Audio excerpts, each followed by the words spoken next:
പ്രകൃതിയോട് ഇണങ്ങി മനുഷ്യൻ ജീവിക്കുക എന്നത് ഇന്ന് നമ്മളെല്ലാവരും പരക്കെ അംഗീകരിച്ച ഒരു തത്വം തന്നെയാണ്. ഇന്ന് നമുക്ക് അംഗീകരിക്കേണ്ടി വന്നത് ഇടക്കാലത്ത് നമ്മൾ ഈ പ്രകൃതിയിൽ നിന്നും മാറിപ്പോവുകയും അതിൻ്റെ ധാരാളം ദുരന്തങ്ങൾ അനുഭവിക്കുകയും ചെയ്തതുകൊണ്ടാണ്. പഴയ കാലത്ത് നമ്മുടെ എല്ലാവരുടെയും വീടുകളിലുണ്ടായിരുന്ന 10 സസ്യങ്ങളാണ് ഇപ്പോൾ നമ്മൾ നട്ടിരിക്കുന്ന ദശപുഷ്പങ്ങൾ എന്ന് പറയുന്നത്.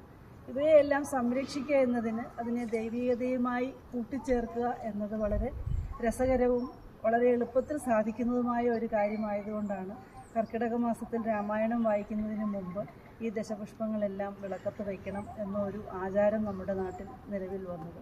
യഥാർത്ഥത്തിൽ കയ്യൂന്നി നമുക്ക് എല്ലാവർക്കും അറിയാം, നമ്മുടെ എല്ലാവരുടെയും വീട്ടിൽ ഏകദേശം എല്ലാവരുടെ വീട്ടിലും കയ്യൂന്നി ഉണ്ടാവും. നമ്മുടെ മുടി വളർച്ചയ്ക്ക് പ്രധാനമായിട്ട് കയ്യൂന്നി ഇട്ട് കാച്ചിയ എണ്ണ, കയ്യൂന്നി വെറുതെ അതിൻ്റെ നീരെടുത്ത് തേച്ചാലും തലമുടി വളരും. അതുപോലെ നമുക്ക് കഫക്കെട്ട് അങ്ങനെയുള്ള പല കാര്യങ്ങൾക്കും കയ്യൂന്നി ഉപയോഗപ്പെടുമെന്നാണ് പറയുന്നത്.